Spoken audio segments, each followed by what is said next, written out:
और मोहन भागवत का ये बयान ऐसे समय पर आया है जब आबादी को लेकर यूपी के सीएम योगी के बयान पर घमासान मचा है और योगी ने बढ़ती आबादी को लेकर चिंता जाहिर की थी।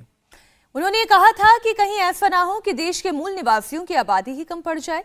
इस पर एआईएमआईएम चीफ असदुद्दीन ओवैसी और समाजवादी पार्टी के सांसद शफीकुर रहमान वर्क ने कड़ी प्रतिक्रिया दी थी। भाजपा के केंद्र के मंत्री हेल्थ के राज्यसभा में अप्रैल 2, 2022 को यह कह दिया है। क्या कहा है कि भारत में कोई जबरन कानून की जरूरत नहीं है।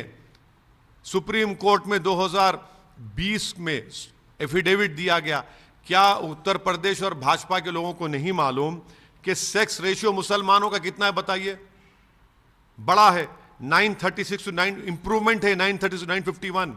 सबसे ज्यादा कॉन्ट्रासेप्टिव इस्तेमाल करने वाले कौन है? मुसलमान है।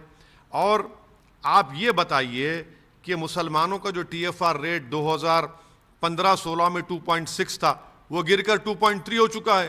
क्यों डर पैदा कर रहे हैं मुसलमानों के पॉपुलेशन के बारे में आप? और भारत के मुसलमानों का पॉपुलेशन स्टेबलाइज हो जाएगा 2030 तक। झूठ पे झूठ बोलते हैं, गवर्नमेंट का डेटा है। आप सिर्फ एक शोशा छोड़ रहे हैं, शगुफा छोड़ रहे हैं ताकि नफरत फैल जाए मुसलमानों के खिलाफ। सिर्फ मुसलमानों से नफरत फैलाना इनका काम बन चुका है। दिन रात यही काम करना। देखिए, जहाँ तक औलाद पैदा करने का ताल्लुक़ है, इसका ताल्लुक़ इंसान से यहाँ ज़ाती तौर पर नहीं है।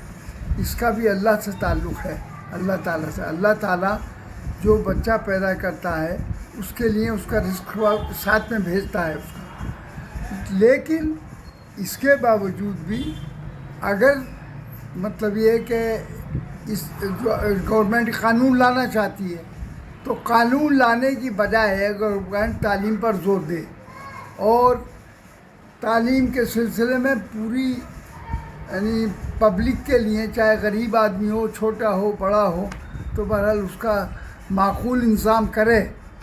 तो मैं समझता हूँ कि अगर तालीम उसको मिल जाएगी तो खुद ही ये पॉपुलेशन का मसला खुद हल हो जाएगा।